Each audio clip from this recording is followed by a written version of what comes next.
ওই গুপ্ত সংগঠনের নেতা যেমন বলেছে 12 তারিখ পর্যন্ত জনগণের পা ধরতে, আমরা তার উল্টাটা বলি।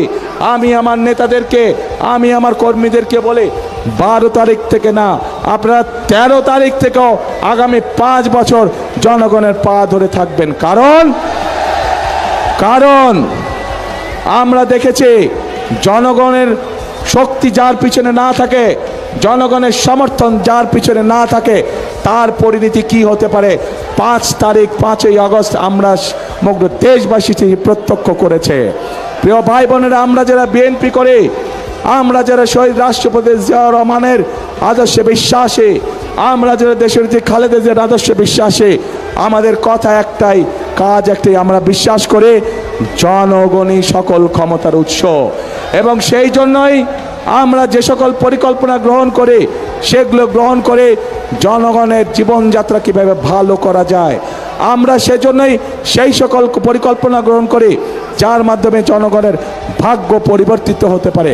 আমরা সেই সকল পরিকল্পনায় গ্রহণ করি যার মাধ্যমে জনগণের ভাগ্য, একই সাথে দেশের ভাগ্যের পরিবর্তন করা যায়। তাদের আরেক নেতা, যার বাড়ি কিনা কুমিল্লা জেলায়, সেই নেতা কিছুদিন আগে তাদের এক দলীয় সমাবেশে বলেছে তাদের কর্মীদেরকে যে 12 তারিখ পর্যন্ত আপনারা জনগণের পা ধরবেন, তারপরে বাকি পরবর্তী 5 বছর জনগণ আপনাদের পা ধরবে।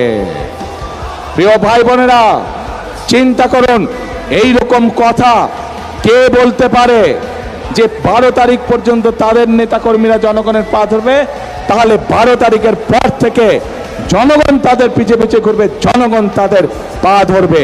এই কথা থেকে প্রমাণিত হয় কি তাদের মেন্টালিটি, কোন পর্যায়ের মানুষ হলে তারা জনগণকে নিয়ে এরকম তুচ্ছ তাচ্ছিল্য কথা তারা বলতে পারে।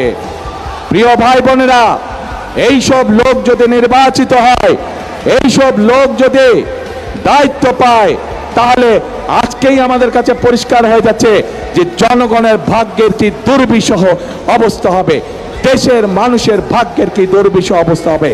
যাদের মনে এই কথা এবং মনের কথাই বেরিয়ে এসছে তাদের বাস্তবে। কাজেই প্রিয় ভাই বোনেরা, এইসব গুপ্তদের বিরুদ্ধে আপনাদেরকে সতর্ক থাকতে হবে, সজাগ থাকতে হবে।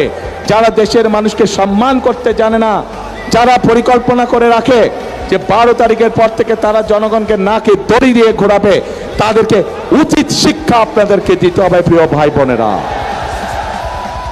এইসব গুপ্তরা সেই 86